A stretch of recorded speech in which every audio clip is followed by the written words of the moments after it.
Vamos a realizar la electrólisis de una sal fundida, en este caso el cloruro de sodio. Fundimos en una cuba electrolítica cloruro de sodio, entonces tendremos los iones que tendrán movilidad al estar en estado líquido. Colocaremos dos electrodos inertes de grafito conectados a través de una batería externa. Esta batería externa nos proporcionará que uno de los electrodos tenga carga positiva y otro de los electrodos tenga carga negativa. El electrodo que tiene carga positiva lo denominamos ánodo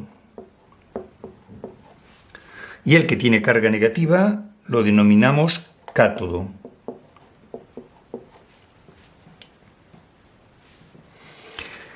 En el electrodo positivo se va a realizar la semirreacción de oxidación.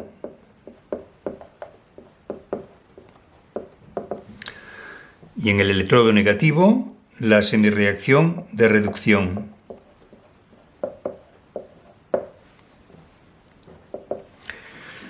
Estas semirreacciones vendrán forzadas por la batería externa. ¿Qué ocurrirá en el cátodo? Al ser el polo negativo, atraerá a los iones positivos.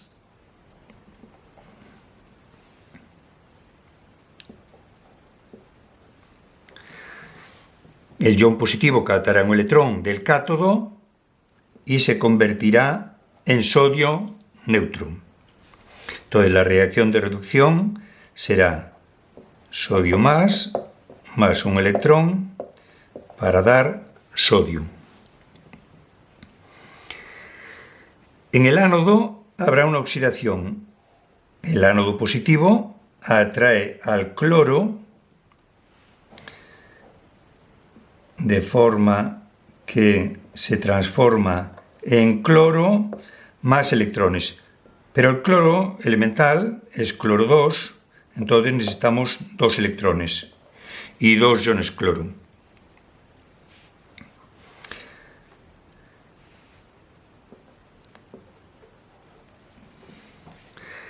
Fijaros que al cátodo llegan los iones positivos. Por eso los iones positivos los denominamos cationes, porque son atraídos en la electrólisis por el cátodo. Los iones negativos también se denominan aniones, porque son atraídos por el ánodo en la electrólisis de sus sales. La reacción completa será la suma de la semirreacción de oxidación y de la reducción. Si igualamos los electrones, multiplicando, por ejemplo, esta por 2, ¿qué obtenemos? Que 2 iones cloruro más 2 iones sodio nos dan cloro más sodio metal. Hemos conseguido realizar una reacción que no es espontánea. A partir de los iones de una sal obtenemos sus elementos, cloro y sodio. ¿Cuál es el potencial de esta celda? El potencial de la celda es igual al potencial del cátodo menos el potencial del ánodo. El cátodo es el sodio, por tanto,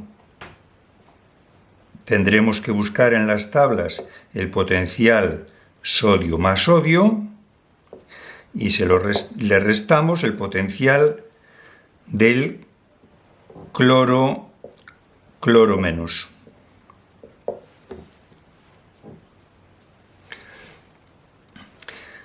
El valor de estos potenciales son el potencial del sodio menos 2,71 voltios menos el potencial del cloro, que es más 1,36 voltios.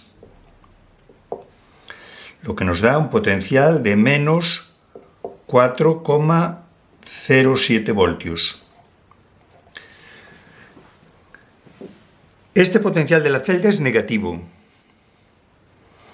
Recordar que como la variación de energía libre era menos n por F por el potencial, ¿qué nos indica esto? Que si el potencial es negativo, la variación de energía libre es positiva, por tanto la reacción no es espontánea. Hemos conseguido realizar una reacción no espontánea gracias a la fuente de alimentación externa que tenemos. Este potencial nos indica el mínimo potencial a partir del cual se pueden desprender estos elementos en los electrodos.